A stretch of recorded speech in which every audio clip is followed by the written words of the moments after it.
പശ്ചിമേഷ്യൻ സംഘർഷം ഉടനൊന്നും അവസാനിക്കില്ല എന്നാണ് നിലവിലത്തെ സാഹചര്യത്തിൽ നിന്നും വ്യക്തമാകുന്നത്. പശ്ചിമേഷ്യയിൽ സംഘർഷം തുടങ്ങിയപ്പോൾ തന്നെ കേന്ദ്ര സർക്കാർ ഇന്ധനത്തിന്റെ ഉപയോഗം കുറയ്ക്കണമെന്നും വർക്ക് ഫ്രം ഹോം നടപ്പിലാക്കണം എന്നൊക്കെ നരേന്ദ്രമോദി ജനങ്ങളോട് പറഞ്ഞിരുന്നു. അതായത് പെട്രോളും ഡീസലും ഒക്കെ ഉപയോഗിക്കുമ്പോൾ സൂക്ഷിച്ച് ഉപയോഗിക്കുക എന്നാണ് നരേന്ദ്രമോദി പറഞ്ഞത്.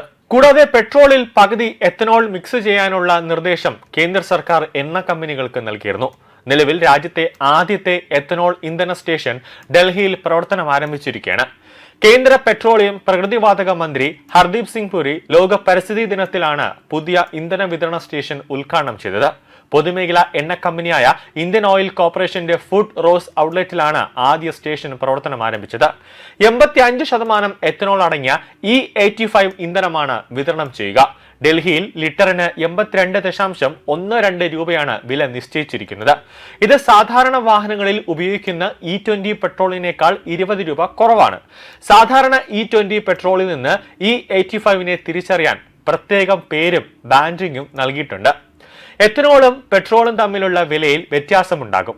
പെട്രോളിനേക്കാൾ 20 രൂപയുടെ കുറവാണ് വാഹനങ്ങളിൽ ഉപയോഗിക്കുമ്പോൾ ഇനി മുതൽ വരാൻ പോകുന്നത്. അപ്പോൾ എന്താണ് E85 എന്ന് ചോദിച്ചാൽ 85% എത്തനോളും ബാക്കി 15% പെട്രോളും അടങ്ങിയ ഒരു മിശ്രിതമാണ് E85.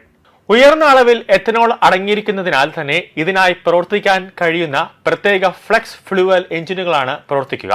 ഉയർന്ന അളവിൽ എത്തനോൾ ഉപയോഗിക്കുമ്പോൾ എഞ്ചിന് കേടുപാടുകൾ വരാതിരിക്കാൻ പ്രത്യേക രൂപകൽപ്പന ചെയ്ത എത്തനോൾ സെൻസർ, വലിയ ഫ്ലൂവർ ഇഞ്ചക്റ്റുകൾ, കരുത്തുറ്റ ഫ്യൂവൽ പമ്പ് എന്നിവ E85 ഇന്ധനത്തെ പിന്തുണയ്ക്കുന്നുണ്ട്. അത് ആണ് വാഹനങ്ങളിൽ ഇപ്പോൾ പ്രത്യേകമായി ഘടിപ്പിച്ചിട്ടുള്ളത്. പരമ്പരാഗത പെട്രോളിനെ ആശ്രയിക്കുന്നത് കുറയ്ക്കുന്നതിനും ഗതാഗത മേഖലയിൽ ജൈവ ഇന്ധനങ്ങളുടെ ഉപയോഗം വിപുലീകരിക്കുന്നതിനുമുള്ള ഒരു ഇന്ത്യയുടെ വിശാലമായ നീക്കത്തിന്റെ ഭാഗമായാണ് E85. അസംസ്കൃത എണ്ണയുടെ ഇറക്കുമതി ചെലവ് കുറയ്ക്കുന്നതിന് ഇത് സഹായകരമാകും. പശ്ചിമേഷ്യൻ സംഘർഷത്തിന്റെ പശ്ചാത്തലത്തിൽ ആഗോള ഇന്ധന പ്രതിസന്ധി മറികടക്കാൻ ചെലവ് കുറഞ്ഞതും പരിസ്ഥിതി സൗഹൃദവുമായ E85 ഇന്ധനത്തിന് കഴിയുമെന്നാണ് കേന്ദ്ര സർക്കാർ അഭിപ്രായപ്പെടുന്നത്. അപ്പോൾ സ്വാഭാവികമായി ഒരു ചോദ്യമുണ്ടാകും, സാധാരണ വാഹനങ്ങളിൽ ഉപയോഗിക്കാമോ എന്നത്. അതായത് E85 ഇന്ധനം സാധാരണ പെട്രോൾ വാഹനങ്ങളിൽ ഉപയോഗിക്കാനാകില്ല. E85 പിന്തുണയ്ക്കുന്നതിന് പ്രത്യേകം തയ്യാറാക്കിയ ഫ്ലെക്സ് ഫ്യൂവൽ എഞ്ചിൻ വാഹനങ്ങളാണ് ഇത് പ്രവർത്തിക്കുക. ഉയർന്ന എത്തനോൾ മിശ്രിതങ്ങൾ ഉപയോഗിക്കുന്നതിനാൽ തന്നെ പ്രത്യേകം തയ്യാറാക്കിയ ഇന്ധന പമ്പും സെക്കൻഡറി ഫ്യൂവൽ ഫിൽട്ടറും ഉൾപ്പെടെയുള്ള എഞ്ചിൻ ഘടകങ്ങൾ ആവശ്യമാണ്. എത്തനോൾ ഉപയോഗം സാധാരണ എഞ്ചിനുകൾക്ക് തേയ്മാനം ഉൾപ്പെടെയുള്ള കേടുപാടുകൾ ഉണ്ടാകാൻ സാധ്യത ഉള്ളതിനാൽ ഫ്ലെക്സ് ഫ്യൂവൽ എഞ്ചിനുകളുടെ ഘടനകളിലും അതനുസരിച്ച് മാറ്റങ്ങൾ വരുത്തേണ്ടതുണ്ട്. ഇത്തരം മാറ്റങ്ങളോടെയാണ് ഫ്ലെക്സ് ഫ്യൂവൽ വാഹനങ്ങൾ എത്തുന്നത്. പരിഷ്കരിച്ച എഞ്ചിനുകൾ, ഇന്ധന സംവിധാനങ്ങൾ, സെൻസറുകൾ, വ്യത്യസ്ത എത്തനോൾ, അതോടൊപ്പം തന്നെ പെട്രോൾ മിശ്രിതങ്ങളിൽ പ്രവർത്തിക്കാൻ അനുവദിക്കുന്ന കാലിബ്രേഷൻ എന്നിവ ഫ്ലെക്സ് ഫ്യൂവൽ വാഹനങ്ങളിൽ കാണാൻ സാധിക്കും.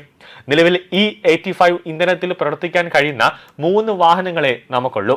രാജ്യത്ത് എത്തനോൾ പമ്പുകളുടെ ശൃംഖല വിപുലീകരിക്കാനാണ് കേന്ദ്ര സർക്കാർ ഇപ്പോൾ അടുത്ത നീക്കം നടത്തുന്നത്.